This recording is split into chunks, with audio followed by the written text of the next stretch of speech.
Hello everyone, আজকে আমরা আসলাম আমাদের আলু ক্ষেত। আপনারা দেখেন, এগুলো কাটি লাল আলু, যেগুলো লাল আলু বলি থাকে আমরা দেশীয় কথায় আর কি।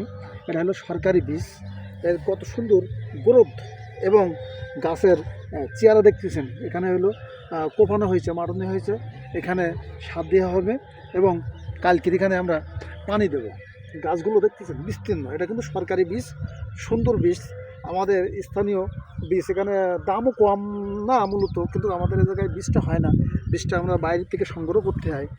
দেখেছেন, আপনারা ভালো জায়গাতে বীজটা সংগ্রহ করবেন, তবে তো গাছ হবে ভালো। যদি কৃষিতে যদি আমি লস খেয়ে যাই, মাটিগুলো দেখতেছেন বেলি রস মাটি আমাদের এখানে, ঠিক আছে।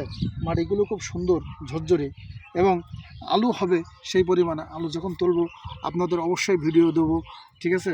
তা আপনারা ভালো মানের জাতটা সংগ্রহ করে আপনারা লাগাবেন, তা না হলে কি ঠকে যাবেন।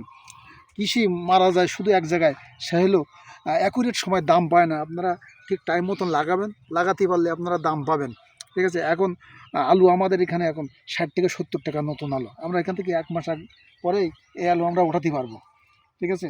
ধন্যবাদ পরবর্তী ভিডিও দেখার জন্য।